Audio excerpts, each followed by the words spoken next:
Hi everyone, welcome back to my channel, Make a Destination. If this is your first time here, welcome. My name is Amanda. This is where I help you make it to your destination. And if it's not, thank you so much for your support. I'm ready for another video. I hope you are too. And this week we're going to sort of shake things up a little bit and cover Miami, which was one of my first trips on my own, with my boyfriend as well. But this was our first trip on a plane together, so it was a lot of fun. And there are some bumps in the road, but I'm hoping that we both can learn from them. So let's get to it.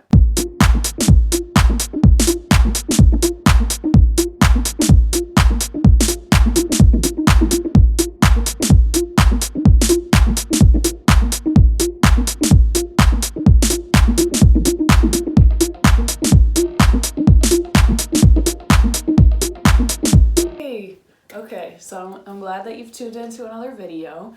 This week we are covering Miami, which I know this city seems overhyped. A lot of people go to Florida on a yearly basis in the US, but it honestly is one of those places that you have to go to. No matter what your age, no matter what your demographic, it is just a cool place to travel to, and I definitely want to go back. This was one of my first trips. I believe I was 18 or 19 when I went. It was my first trip without my mom, so it was a little scary, but it was a lot of fun. It was Sam's first time on an airplane, which was pretty cool. It was nice seeing his reaction, and I'm hoping with time and with my travels I could maybe do a video about best airlines. If you want me to do a video about that, let me know. While we're at it, let's click that like button, click the subscribe button, notification bell so you never miss a video, and also leave a comment. Have you been to Miami? If you haven't, when would you like to go? Where have you been in Florida? What do you like to do in Florida? I'd love to hear your comments, but yeah, let's get to it. So we flew JetBlue there, and it was my first time flying JetBlue. I honestly loved it because it was unlimited snacks and drinks, which I know was I think it was only a 2-hour flight, which is pretty short, but it was nice. I would say the service was good. You also, I think, get like free movies and free like shows and stuff, which for me, I guess that was foreign. Usually you have to pay, or usually it's a already picked out movie that you have to watch. So JetBlue I would definitely recommend if you can fly through them. But let's just get to Miami. The flight was cool, but we stayed in Coral Gables and we did an Airbnb, which was in, I wouldn't say the most central location, but it was a pretty cool location. Again, like I've said in my previous videos, if you're not staying in a central location, you're going to pay for it with Airbnbs. Or, sorry, not with Airbnbs, with Ubers. And that's definitely what happened. We did Uber everywhere. If you don't know already, in order to rent a car without a young renter fee being attached on, you have to be 25, and we were 19 and 18 at the time. So we decided not to do a rental car. But I'm sorry, I keep on saying Airbnbs, the Uber fees kept adding up. So I would have liked to stay in a more central location because Miami is pretty walkable depending on what you want to do. So if you could stay, I think, on the Strip, like the Art Deco district, that would be cool. But if you want to get away from it all because it does get loud, you know, you could stay in a neighborhood that's sort of close, and maybe you could walk to it or, you know, bike there, whatever the case may be. So the first thing I would say is hit up South Beach. Honestly, every time I think of South Beach, I think of the song Miami by Will Smith, and I love playing that. We played that pretty much the whole way going there. It is a beautiful beach, lots of people. Honestly, we went for my birthday, and it was, because my birthday's late July, it was hot. So I would recommend maybe not going around that time. I would say probably, you know, April or May, or even, well, I'd say fall, but there's hurricane season, but in a milder time, maybe even winter, just because July, at least for me, it was super hot, super humid, and the beach didn't really feel like it was cooling you down at all. That water was warm. But it was beautiful to say the least. It's very lively. There's so much energy from people, and you see all different types of people, which I love. You know, the song Miami really does describe Miami to a T, you know. Cuban, Asian, Chinese, Vietnamese, black, white, anything you could think of is in Miami, and we're all together, you know, trying to enjoy ourselves. So South Beach was a lot of fun. They even have, you know, the planes with the, you know, advertisements and parasailing and all of this stuff. We personally just went swimming, but again, this was one of my first trips, so I did not plan this trip as well as I could have. But it was honestly, like, Miami's one of those places where you don't need to plan everything to a T. Kind of all the action is right there, so that was really fun. Yeah, the beach was cool, very clear, but again, try not to go on a super hot time. The second thing I want to bring up is we went out to eat, and, you know, I'm Hispanic, I've had rice and beans, chicken, like all of that sort of stuff.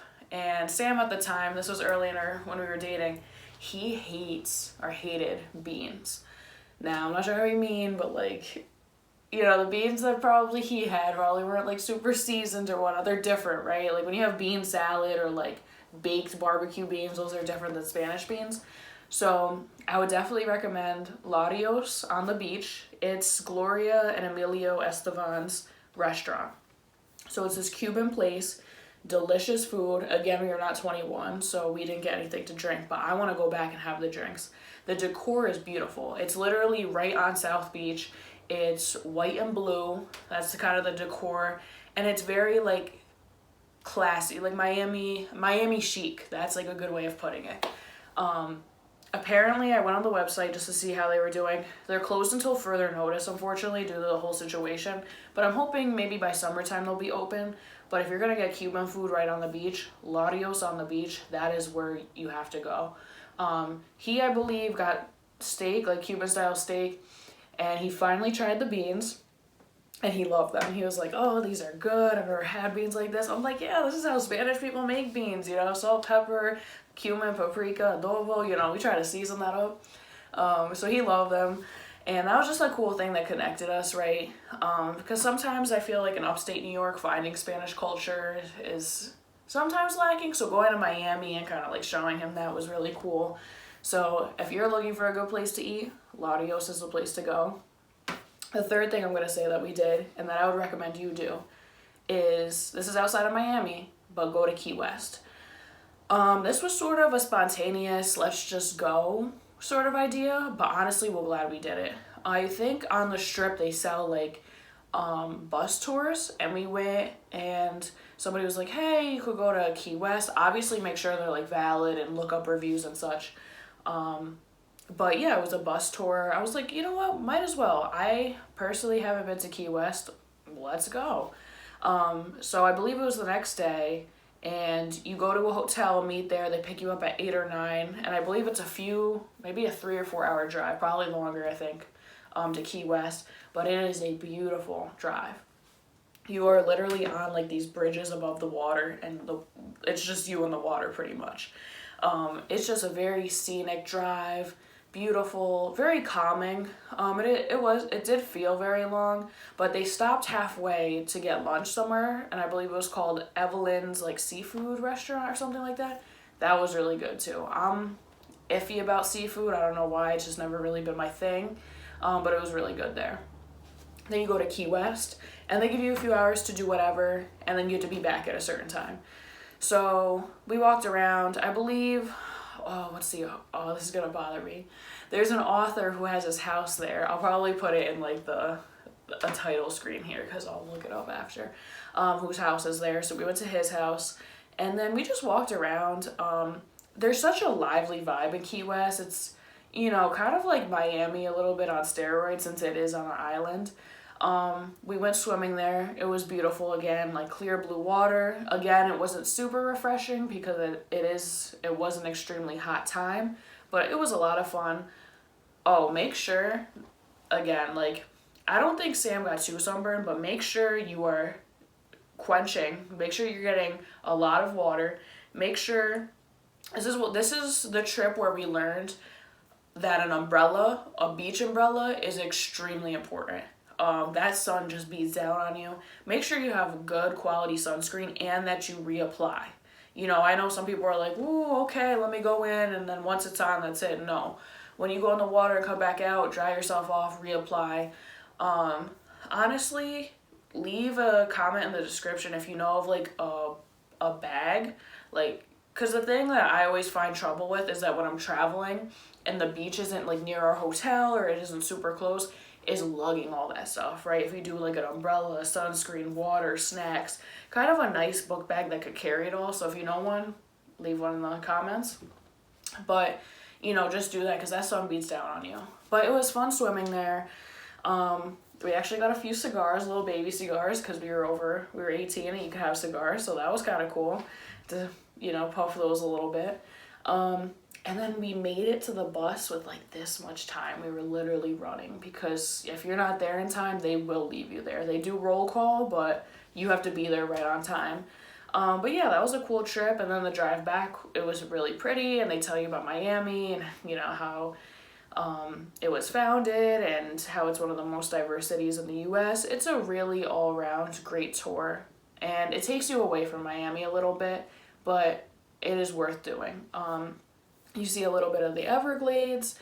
So honestly, those bus tours, if they're not super expensive, honestly, I think are worth it because you don't have to worry about, you know, driving there. Somebody else drives you. You're with other people. But if you don't like a time constraint, maybe what I would do is stay in Miami a few nights and then drive down to Key West and stay there a few nights. But honestly, that was great. And yeah, that's pretty much all I have to say about my Miami trip. I honestly want to go back now that I'm over 21. I want to club it up, party it up, you know, maybe not remember a few nights, maybe go for a little bit longer.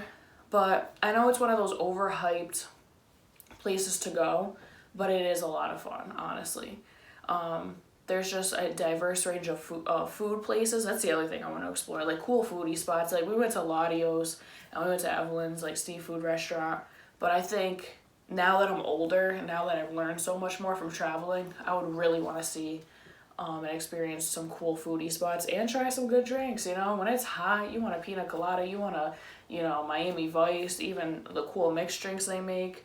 So that would just be a lot of fun, just being like young in Miami, you know. You kind of just always see pictures and videos of people going there for spring break, but I honestly haven't been there over 21, so I'm glad you watched this video. Thank you for your support, and yeah, click the like button, click the subscribe button, and if there's any other videos or places you want me to cover, just let me know in the comment section, and thank you so much for watching.